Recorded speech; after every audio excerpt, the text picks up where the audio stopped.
Hey, what's up guys? Cain here with the XBLA fans, and we're going to be talking about NBA Playgrounds.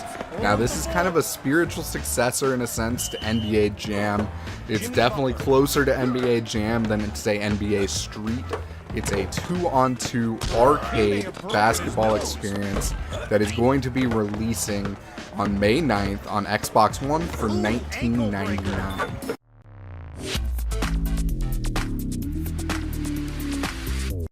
Hey, what's up guys? Cain here with XBLA fans, and I'm going to be giving you a quick taste of NBA Playgrounds. Now, the first thing you're going to notice when you boot up the game is that there's only one available mode at the time. You're going to need to open up some card packs, and that's how you're actually going to get the different players you get to use. Now, when I opened up my first set of cards, I got some decent players, but obviously I didn't really get any kind of superstars from today. One thing I've since learned is that there are different classifications of packs. So like I've been getting better packs when I complete a tournament, and that's how I got, like, for example, Magic Johnson, and he's classified as a legend. In my first couple packs, I think the biggest player I got was Dominique Wilkins, and he was epic. And even then, like, he has straight destroyed people. He was probably the first person I was using early. His dunking ability at a 10 is just pretty sweet. Personally though, I've been running pretty much Magic Johnson and Joel Embiid pretty much constantly. I like the fact that it gives me a nice big tall guy for blocking, as well as a pretty versatile guard. He just happens to be one of the better ones I have. Now, one thing that I think is kind of neat is as you play, these characters level up, and the players are going to get, you know, more skills as they progress. So they start as kind of like a bronze version of themselves, and as you play, you can get them up to gold. One neat thing is that since sometimes you're going to get a duplicate when you pull a card, it just kind of, you know, buffs the stats on the guy, you know, that you already have. So, you know, you get that extra XP to help you get from bronze to silver to gold, which is kind of nice. It's a nice way around the fact that, you know, like, duplicates suck. So one thing that is worth noting is obviously if you have a favorite character that you're super excited to play with, you might not get them really quickly. Now, I mean, if you're lucky, your favorite player is someone just kind of random, and it's not like a big name celebrity, and you're probably a little more likely to unlock some of them. But if you're hoping for, say, LeBron, I've yet to see him. I've opened up, I want to say, 9 normal packs and 2 gold packs. In fact, I don't even have a Cleveland Cavalier on my team yet, so that's something worth noticing. And one thing I would say though is that I've really been enjoying this game for the most part. It definitely does feel more like, say, NBA Jam than, say, NBA Street.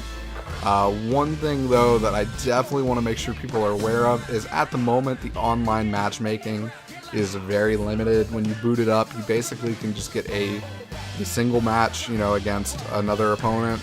It's based on your leaderboard rankings, and there's really no online functionality beyond that yet. They've promised that that will eventually be patched into the game. You'll be able to play against each other. You know, like, it kind of sucks right now that you can't really play against friends, but that's something that's going to be eventually fixed. Now, obviously, the game does have plenty of local play if you happen to have, you know, friends available to do that, which that's obviously always something that's pretty nice. Now, I'm just going to let the game kind of just go a little bit, but, like, some of the things I've noticed is just the fact that there's some just really cool moves. One thing I like is the fact that when you shoot, if you hit a perfect shot, you get an extra point, which kind of adds a little bit more value to, you know, trying to take a 3 and hitting it perfectly versus just hitting it and making it. There's some special moves that you can unlock by doing some cool dunks, and those can help you get points really quickly. I know a lot of times I've actually been running the alley-oop for the extra points, so you can end up getting 4 points off a single alley-oop. That's pretty crazy, and it adds a little more kind of strategy in a sense to, I mean, I remember when I used to play NBA Jam, a lot of times I would just throw alleys or, you know, shoot threes, and I would basically just block and try to not goaltend. And, you know, like, that's kind of how I played. I like the fact that it seems like this game might open up a little bit more strategic diversity in the way that some of these different mechanics have kind of worked out to add things. And obviously it's super over the top, and that's one of the coolest things about NBA Playgrounds is the fact that some of these dunks and even just some of these ball carrying things are just insane. I think one of the most ridiculous things I've seen is I saw DeAndre Jordan do a backflip and then shoot a three-pointer from half court and make it. And I was just like, that's not real. That can't possibly happen. And then all of a sudden, you know, like Dwayne Wade just does like a triple somersault and dunks one in. And I'm like, yeah, that's cool. Like, that could happen. Like, you know, you got to keep things in the realm of realism a little bit here. So, you know, like, it's just one of those games that's just super over the top and just super fun. I think if you're a basketball fan, you're definitely going to dig it.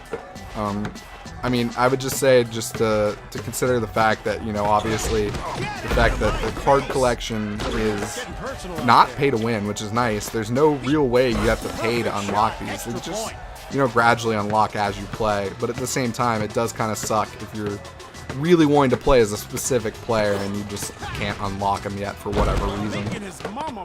Like, just looking at my card collection, I have about 1 or 2 of every player on every team, but I obviously don't have all 5 for most of these. And I've been enjoying the game a lot. Obviously, we will be streaming this on twitch.tv/XBLA fans when the game releases. And we will also hopefully have a review up on xblafans.com with our full opinions at some point later. And I just want to say thank you guys so much for checking out this video. Please do like and subscribe. It helps us out a lot, as well as share this with your friends. If you like the type of content we're producing, that's the best way to help us. And thank you guys so much for your time. Later. Boom shakalaka.